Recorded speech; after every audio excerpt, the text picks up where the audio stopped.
In fact ఈ cinema తీసినప్పుడు ఆయన సాక్ష్యం చెప్పాడు. ఒక యాక్టర్గా వచ్చాడు, మంచి డబ్బులు ఇస్తానంటే మంచి యాక్టర్గా వచ్చాడు.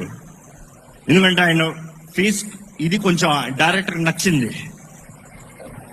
యాక్టింగ్ వచ్చిన ఆయన సినిమా తీసి ముగించేటప్పటికే క్రైస్తవుడుగా మారిపోయాడు. యేసు ప్రభు ఇంతగా నా కొరకు మరణించాడా, ఇంతగా నన్ను ప్రేమిస్తున్నాడా. గత వారం చెప్పానంటే ఈ మూవీలో ఒక షాట్ లో కొరడా దెబ్బలు కొడతా ఉంటారు. ఆ shot just pull it back. ఆ కొరడా దెబ్బలు కొడతా ఉంటే చూడలేమండి. రక్తం చిందించబడతా ఉంటే చూడలేమండి. ఆ దెబ్బలు కొట్టేటప్పుడంట ప్యాడ్లేసి మొత్తం మేకప్లు రాసి అట్లా కొడితే అట్లా రక్తం చిందేలాగా యాక్షన్. కానీ ఆయన చేయించింది రియలిస్టిక్ కి ఆ కొరడా షేప్ లో చేయించారు కాబట్టి కొంచెం గట్టిగానే ఉంది. ఒక దెబ్బ ఏమైందంటే కొడతా కొడతా కొడతా ఒక దెబ్బ వేసి కొట్టేటప్పటికి ఆ ప్యాడ్ జరిగిపోయి ఈపు మీద పడిందంట. ఒక్క దెబ్బడికి అల్లాడిపోయి బిగ్గరగా కేకేశాడంట.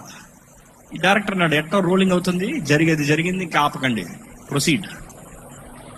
వీళ్ళు ఇంకా యాక్టింగ్ ఇంకా కానీ అన్న పట్టుకున్నవాడు ఇరుక్కుంటే ఈపులో పట్టుకుని ఒక్క పీక్ పీకుతాడు. అతను అన్నాడు, ఆ ఒక్క దెబ్బ నా జీవితాన్ని మార్చేసింది. ఆ ఒక్క దెబ్బ తట్టుకోలేని వాడిని 39 దెబ్బలు ఎలా తట్టుకున్నాడు. చరిత్ర